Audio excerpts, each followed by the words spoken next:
I grew up in Toronto, Canada. I went to the University of Western Ontario where I met my wife. I spent time in the Army 4 years. I thought that was going to be my career. I went to university college in Canada. Do I look like, sound like, act like an accountant? Really, no. And I'll tell you, that was a misstep. I realized this was not going to be my future by noon on day one, but I had to get enough money and experience. I got into some sales, started my own brokerage company, and then found real estate. That journey took me a few years, but when I found the real estate industry, I realized that I'd found the people, the industry, the culture that I really liked. I enjoyed it. My daughter says to me when I walk into a room full of realtors, "You're home." And that's my home. So I met with the owner of RE/MAX, and he told me about how big the business was in New England. 6 offices and about 60 agents. At RE/MAX, this was all self-education.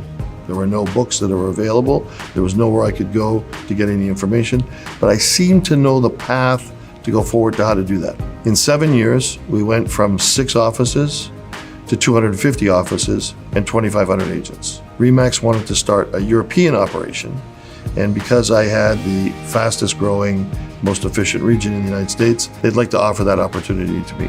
I made the decision to go to Europe and take a look. We eventually moved my family to Vienna, and I became the proud Chief Operating Officer of RE/MAX Europe.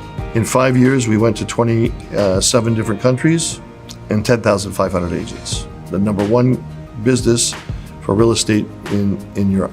I was very lucky then to be asked to move to the corporate office in Denver, Colorado, and I became the Executive Vice President of the worldwide operations.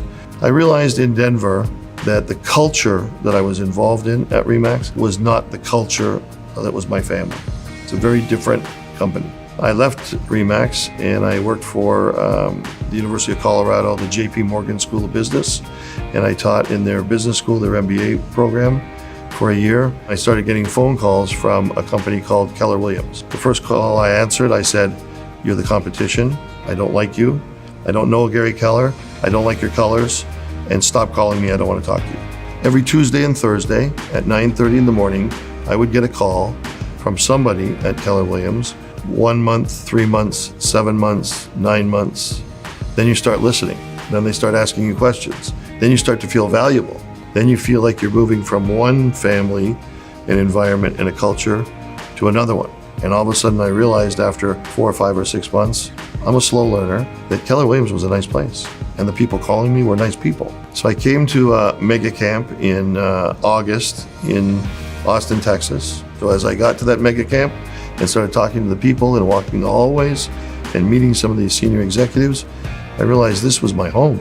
To become the president of Keller Williams Worldwide, to be given the opportunity of doing things around the world within the culture and the environment of Keller Williams has been the ultimate fulfillment of what I've always wanted to do. I get to work with wonderful people. We get information and support. We have a culture, and we have a drive and desire to change people's lives.